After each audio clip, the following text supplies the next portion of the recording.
Today we will start with a new lesson in science, lesson number 7, weather, climate and adaptations of animals to climate. ठीक है, ये हम लोग science में lesson पढ़ेंगे आज और इसमें हम लोगों को बहुत सारी चीज़ें बताई गई हैं, जैसे what is weather and what is climate, what is the difference between it. ठीक है, हम लोग वेदर भी सुनते हैं और क्लाइमेट भी सुनते हैं, लेकिन दोनों में फ़र्क क्या होता है ये बहुत कम बच्चों को पता होता है. So just make it clear कि what is the difference between it. ठीक है, आपको यहाँ पर आपकी टेक्स्ट बुक में यहाँ बॉक्स में दिया गया है weather. See the spelling of weather. Weather दो स्पेलिंग होते हैं, एक तो WEATHER वेदर, जिसका मतलब होता है मौसम से जुड़ा हुआ, और दूसरा होता है WHETHER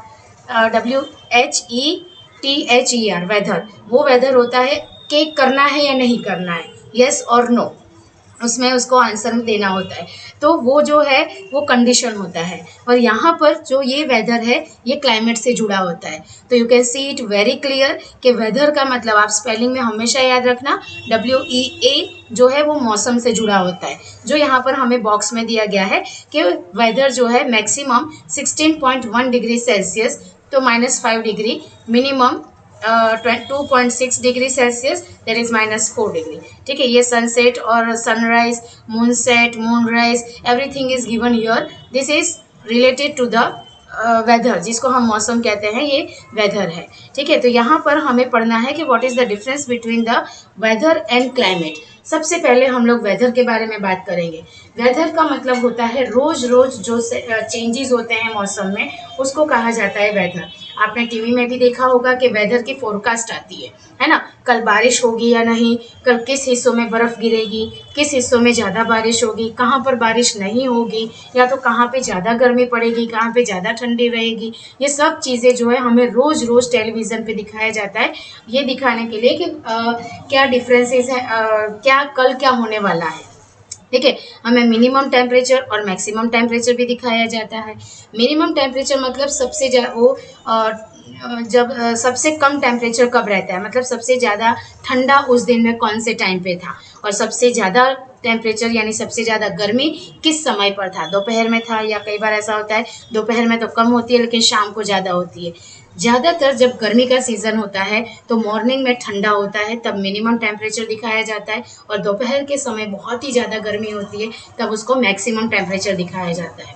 तो यहाँ पर हमें इन्हीं दोनों के बारे में पढ़ना है. तो वेदर जो है वो प्रेडिक्ट किया जाता है, प्रेडिक्ट यानी अनुमान लगाया जाता है कि किस तरीके से कल का मौसम हो सकता है, और इसको करने के लिए बहुत सारी स्टडीज़ करनी पड़ती है. इसके लिए स्किल्ड और एक्सपर्ट लोग होते हैं जो ये वेदर फोरकास्ट करते हैं और फिर हम लोगों को बताते हैं. ठीक है, कई बार उनका कहना सच भी होता है, लेकिन कई बार ऐसा होता है कि मौसम ट्विस्ट ले लेता है और उनका कहना गलत हो जाता है, लेकिन उनकी गलती नहीं है, ये मौसम की गलती है. कई बार मौसम जो है ट्विस्ट हो जाता है.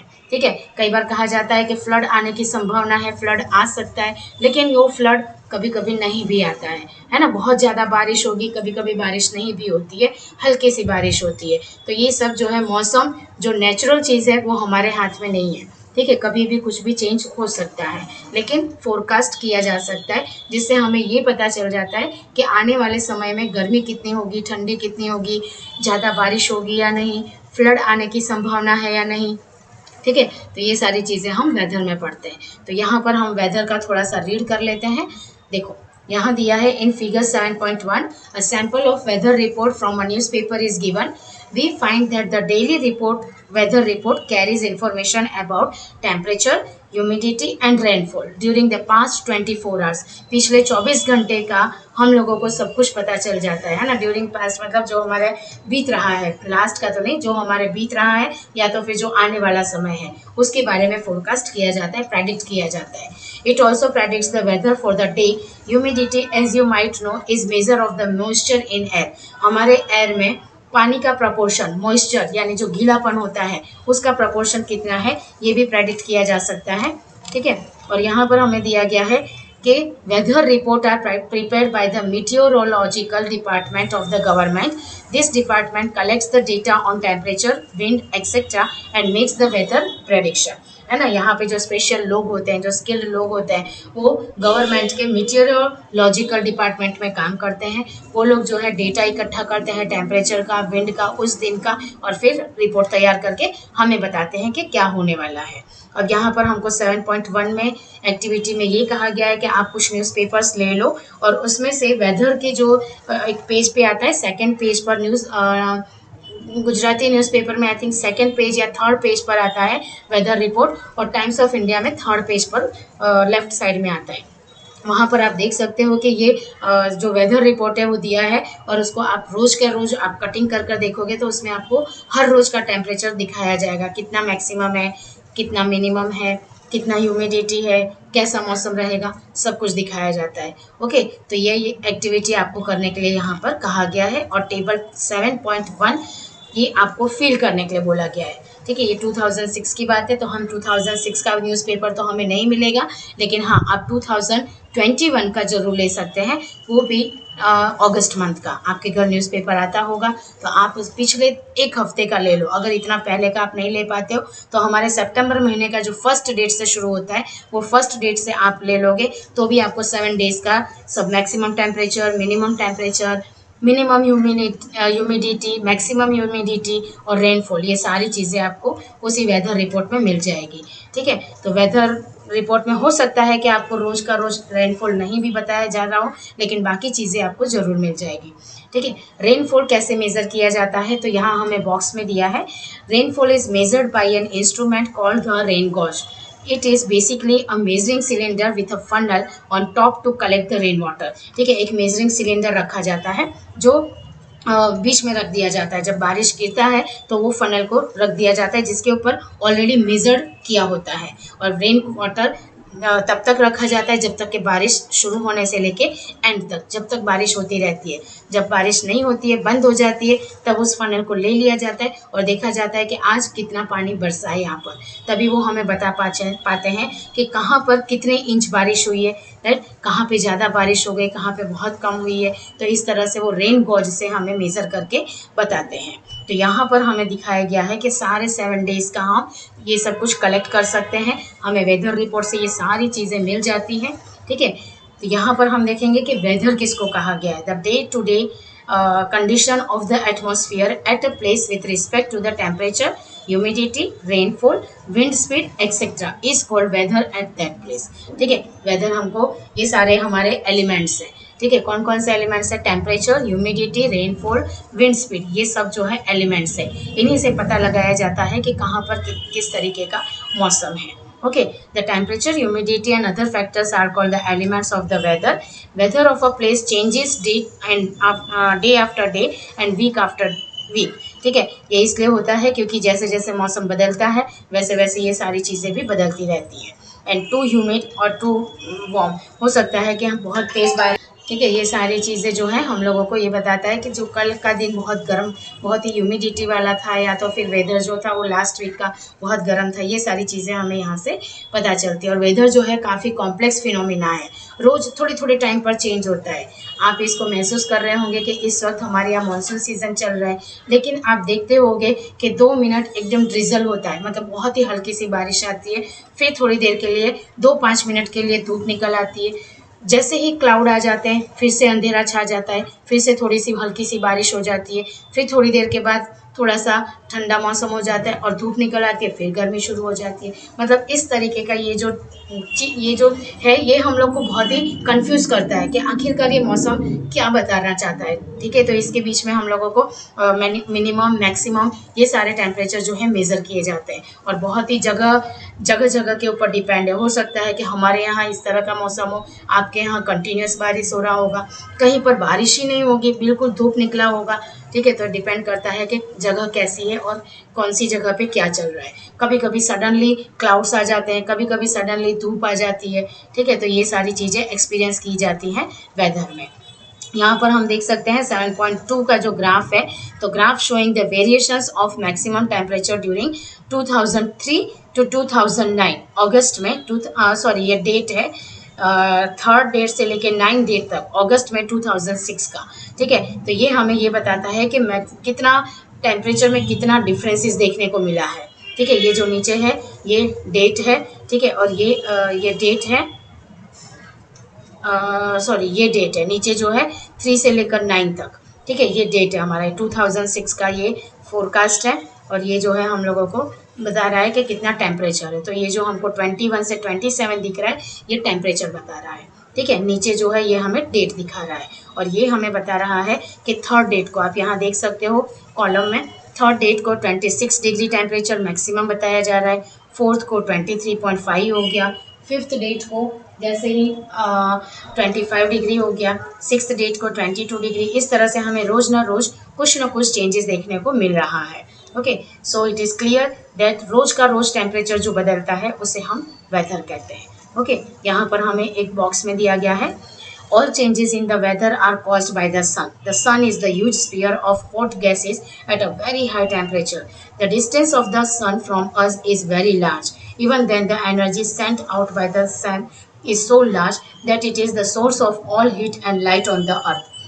ठीक है, सन जो है वो मेन कारण है हमारे वेदर चेंज होने का। बार बार जो वेदर हमें चेंज दिखता है वो सन की वजह से होता है। सन जो है बहुत बड़ा सा स्फीयर है जो हॉट गैस रिलीज करता है, हमसे काफ़ी दूरी पर है, लेकिन फिर भी उसकी गर्मी और उसका उजाला हमारे अर्थ तक बड़े ही आराम से पहुंच जाता है, और उसका इन्फ्लुएंस हम देखते हैं कि वो वेदर पे काफ़ी चेंजेस दिखाता है हमें। So the sun is the primary source of energy that causes changes in the weather, and energy absorbed and reflected by the Earth's surface, ocean, and the atmosphere play important role in the determining the weather at any place. If you live near the sea, you would have realized that the weather at your place is different from that of the place in a desert or near the mountain. ठीक है, energy जो यहाँ से सन में से जो निकलती है हमारे अर्थ से टकराती है, और ये वापस थोड़ी सी एनर्जी वापस चली जाती है, और ये सब जो है अर्थ के सरफेस पे होता है, ओशन में होता है, सी में होता है, और इस वजह से हर जगह पे मौसम जो है अलग अलग होता है। अगर सी के किनारे हम रहते हैं तो वहाँ पर कभी भी ज़्यादा ना तो गर्मी होती है ना तो ज़्यादा ठंडी होती है, वहाँ का मौसम बिल्कुल अलग होता है। कहीं कहीं पर बहुत ज़्यादा गर्मी होती है, कहीं कहीं पर बहुत ज़्यादा ठंडी होती है, तो डिपेंड करता है कि सन की रोशनी कहाँ किस तरह से पहुँच रही है। ठीक है, तो यहाँ पर एक है मैक्सिमम और मिनिमम टेम्परेचर। तो ये मैक्सिमम टेम्परेचर हमें पता है कि दिन का जो सबसे ज़्यादा गर्म समय होता है उसको मैक्सिमम थर्मोमीटर्स कहे जाते हैं।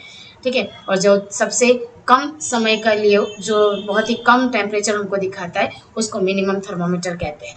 तो maximum temperature of the day occurs in the afternoon, है ना। ये भी हमने बात की थी कि दोपहर में सबसे ज़्यादा गर्म होता है और सुबह के टाइम सबसे ज़्यादा ठंडा मौसम होता है, जो हमें मिनिमम टेम्परेचर दिखाता है।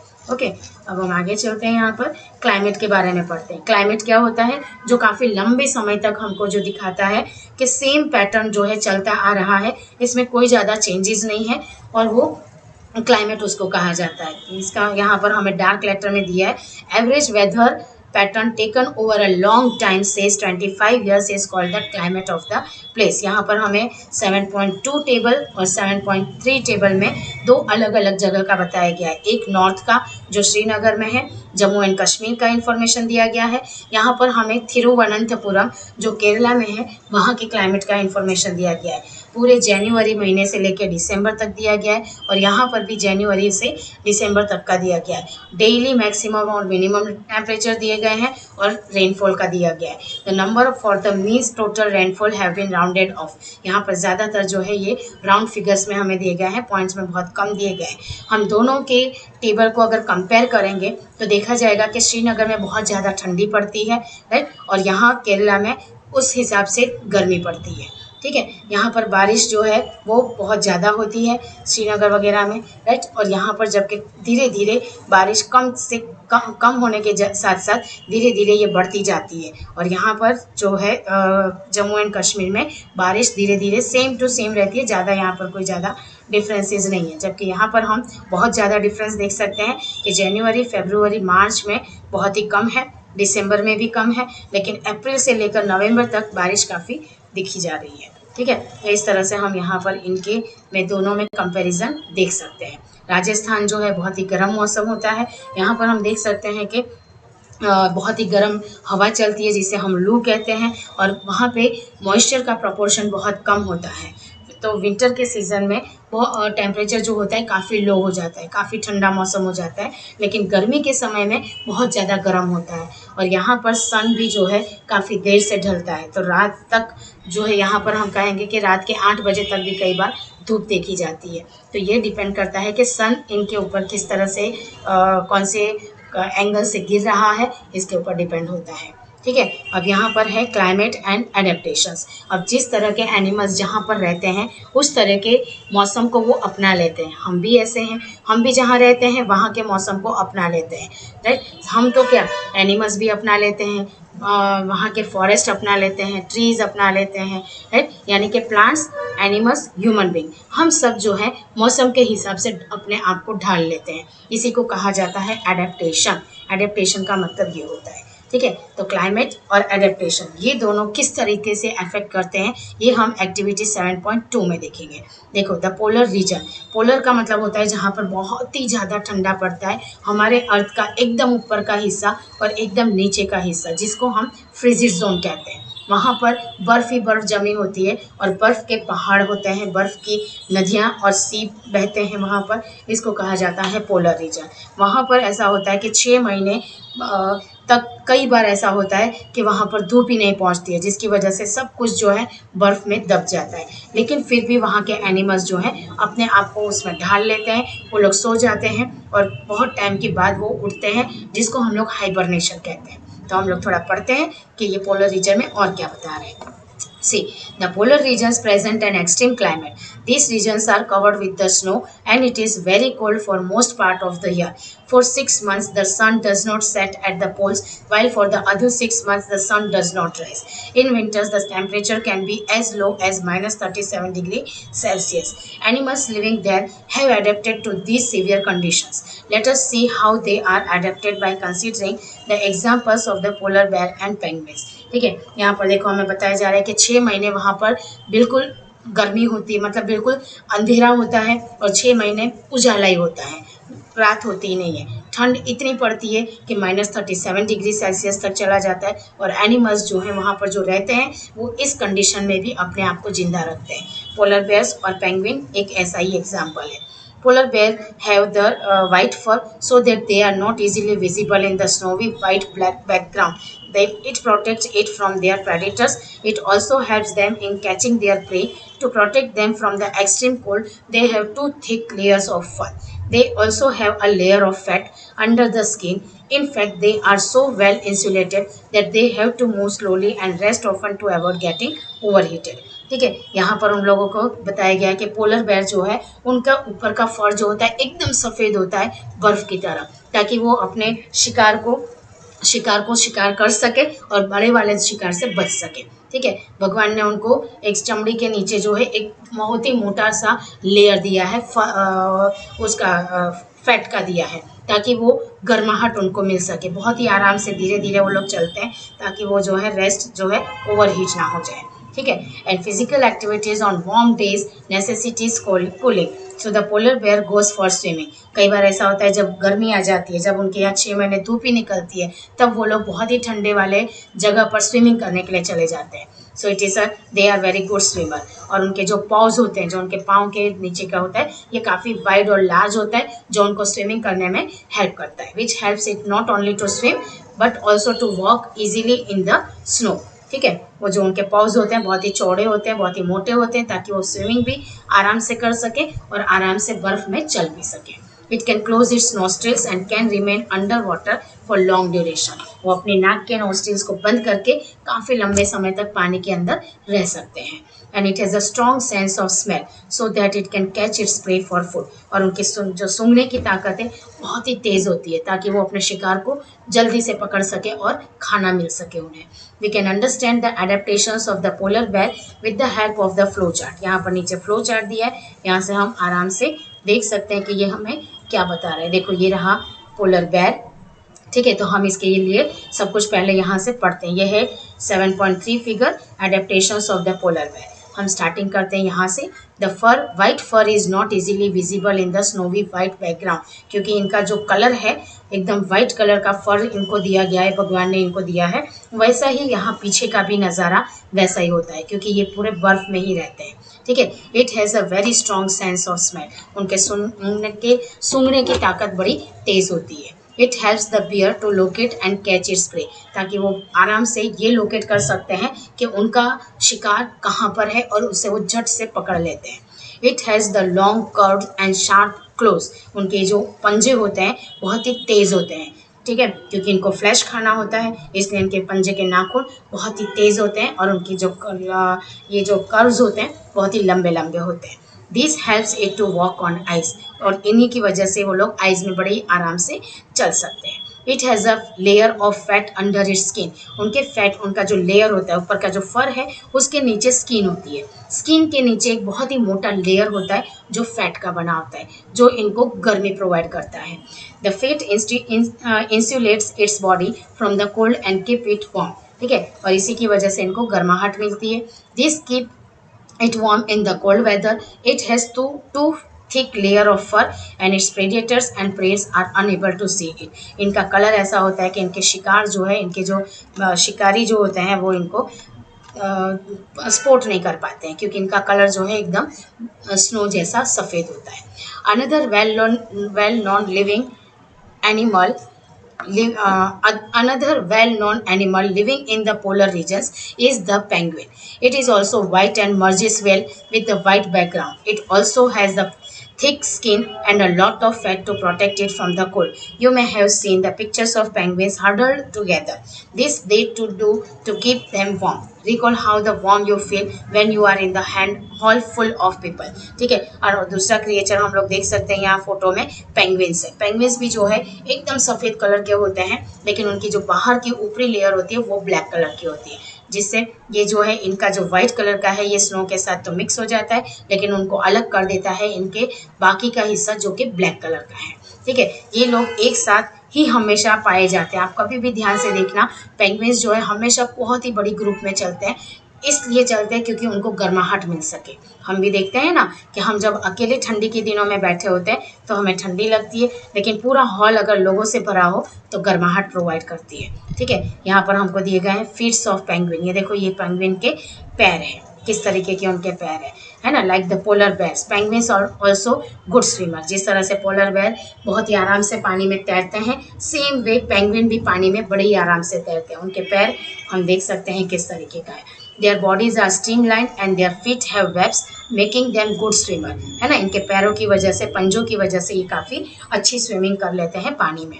Other animals living in the polar regions are many types of fishes, musk oxen, reindeers, foxes, seals, whales and birds. It is to be noted that while fish can remain underwater under cold water for long, birds can remain warm to survive. ठीक है, यहाँ पर हमें दिखाया गया है कि birds for wait land,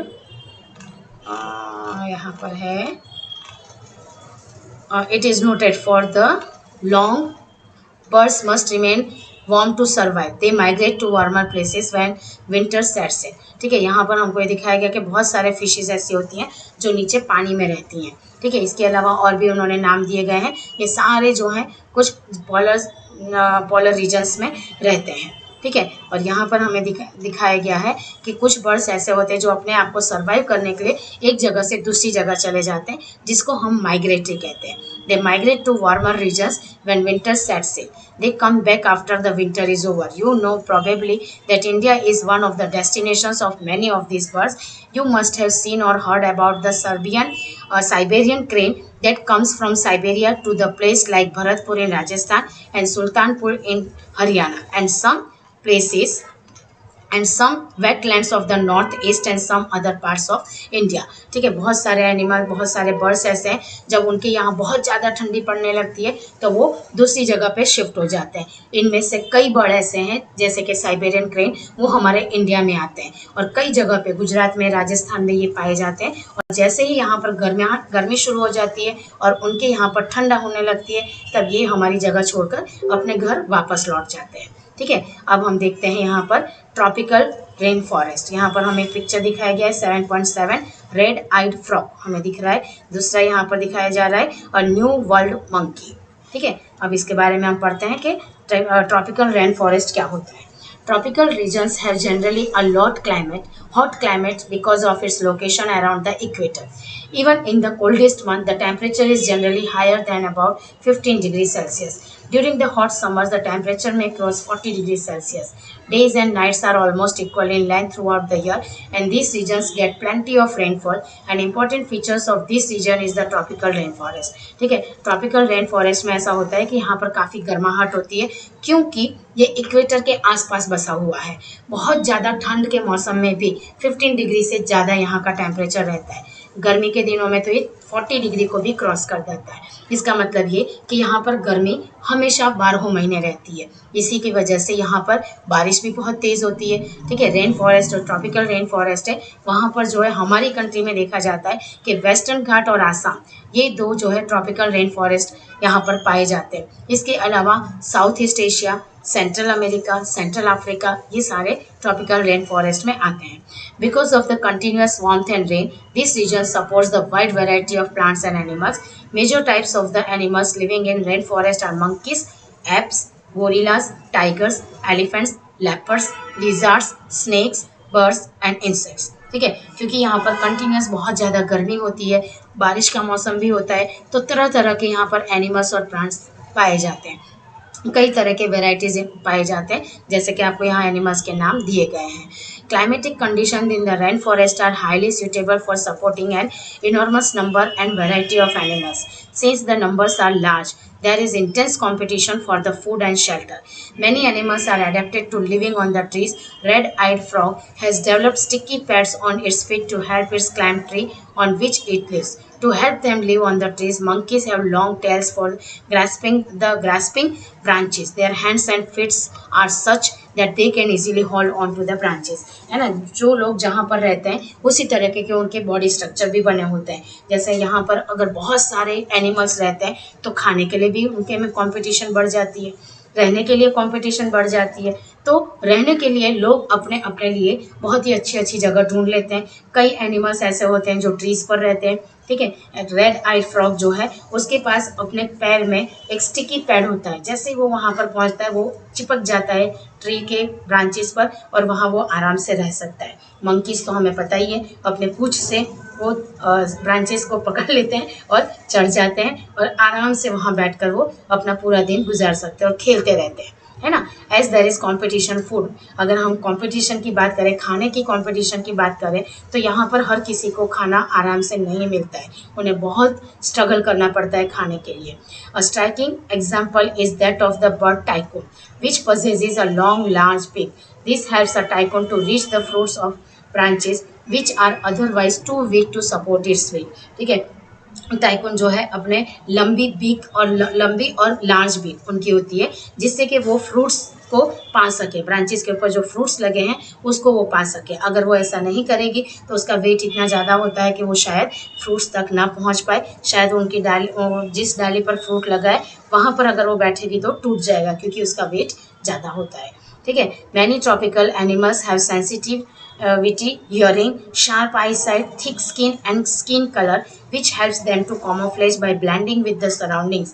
This is to protect them from the predators। ठीक है, हर एनिमल्स को भगवान ने कुछ ना कुछ चीज़ें दी हैं ताकि वो अपना बचाव कर सके। जैसे कुछ लोगों की सुनने की ताकत बहुत तेज़ होती है, कुछ की देखने की ताकत बहुत तेज़ होती है, कुछ लोगों के थिक स्किन होता है जिससे उन्हें कोई अगर काट भी ले तो ज़्यादा फर्क नहीं पड़ता है। कुछ लोगों को भगवान ने स्किन कलर चेंज करने की एक कला दी है ताकि वो अपने शिकारी से बच सके। इस तरह से भगवान ने कई चीज़ें दी गई है। ठीक है, फिर है जैसे कि एग्जाम्पल यहाँ दिया है, big cats, lion and tigers have the thick skins and sensitivity hearing. ठीक है, इन लोगों के पास बहुत ही मोटी चमड़ी है और सुनने की ताकत इनकी बड़ी तेज़ है। आप यहाँ पर देख सकते हो 7.9 में टाइकोन्स की बीक कितनी लंबी और लार्ज है। ठीक है, यहाँ पर हम देख सकते हैं लॉन्ग टेल मकाओ, इसको मकाओ कहते हैं। ठीक है, and the long tail the lion tail macaw, lion नहीं है यहाँ, लायन टेल है। Okay, lion tail macaw also called the beard ape lives in the rainforest of the Western Ghat. Its most outstanding features is the silver white mane which surrounds the head from the cheek down to its chin. It is a good climber and spend a major part of its life on the tree. It feeds mainly on the fruits. Also eats the seeds, young leaves, stems, flowers, and buds. This bird also searches for the insects under the bark of trees, and since it is able to get the sufficient food on the trees, since it is able, it's rarely come down on the ground. ठीक है, यहाँ पर lion tail के बारे में बताया गया है कि ये जो है ज़्यादातर अपना समय, जिंदगी का अपना ज़्यादातर समय पेड़ के ऊपर गुजारता है, क्योंकि वहाँ पर उसको खाने पीने की चीज़ें मिल जाती है। ठीक है, उसकी बनावट की बात करें तो आप यहाँ देख सकते हो कि उसका सिर से लेकर उसके पूरे चीन तक सफ़ेद रंग की लायन की तरह बियर्ड बने हुए, इसीलिए इसको लायन टेल मकाऊ कहा जाता है। ठीक है, देखो है ना, गले के आसपास वाइट कलर का जैसे कि पूरी दाढ़ी बनाई गई है इसकी, है ना, पूरी दाढ़ी उसकी उगी हुई है। और ये बहुत ही अच्छे क्लाइंबर होते हैं, पेड़ के ऊपर बहुत ही फटाफट चढ़ जाते हैं। और इनका मेन खाना जो है फ्रूट्स है। ये सीड्स भी खाते हैं और नरम नरम पत्ते खाते हैं, नरम नरम स्टेम्स खाते हैं, फ्लावर्स खाते हैं, कुछ नरम कलियाँ भी खाते हैं। ठीक है, और ज़्यादातर ये कई बार इंसेक्ट्स भी खाते हैं। ओके, अब यहाँ पर हम देखेंगे एलिफेंट के बारे में पढ़ेंगे। इंडियन एलिफेंट ये कैसे होते हैं, तो it has adapted to the conditions of the rain forest in many remarkable ways. Look at its trunk, उसका ट्रंक कैसा है ना, ट्रंक जो है उसका काफ़ी लंबा है, 2 बड़े बड़े टस्क हैं, because of which it has a long sense of smell. इसी ट्रंक से ये, इसी सूंड से वो सूंघ पाते हैं। ओके, एंड और जो उनके ट्रंक हैं वो उसी से वो खाना भी उठाते हैं। Moreover tusk are modified teeth, they can tear the bark of trees and elephant loves to eat. ठीक है, अपने ये जो उनकी जो टीथ हैं, इससे वो लोग ट्रीज के बार्क को छील कर वो खाते हैं। तो ये भगवान ने उनको इसीलिए दिया है। So the elephant is able to handle the competition for food rather well. इनको खाने की कोई कमी नहीं होती है, वो अपने शरीर की ताकत से अपना खाना ढूंढ लेते हैं और बना भी लेते हैं। Large ears of the elephant helps it to hear even very soft sound. इनके जो बड़े बड़े सुपड़े जैसे कान होते हैं, ये सूप जैसे बड़े बड़े सुपड़े जैसे कान होते हैं, जिससे ये छोटी या हल्की सी आवाज़ भी बड़े आराम से सुन लेते हैं। ठीक है, and they also help the elephants to keep cool in hot and humid climate of the rain forest. जब बहुत ज़्यादा गर्मी पड़ती है तो ये सूप जो है इन लोगों को फ़ैन का काम करते हैं। ये लोग फ़ैन की इस तरह से हिलाते हैं ताकि इनको ठंडक मिल जाए। ठीक है, तो इस तरह से आपका ये लेसन ओवर हो गया। हमने पढ़ा इसमें एडेप्टेशंस के बारे में, कई नई चीज़ें हमने पढ़ी कि यहाँ पर पहले तो हमने पढ़ा कि वेदर और क्लाइमेट में क्या फ़र्क होता है, राइट। और वेदर और क्लाइमेट की वजह से लोग जो हैं अपने आप को ढाल लेते हैं, वहीं पर रहना शुरू कर देते हैं और उनको खाना पीना सब कुछ मिल जाता है। इस तरह से हमारा ये वीडियो यहीं पर ख़त्म होता है। So we will meet in the next video. Okay.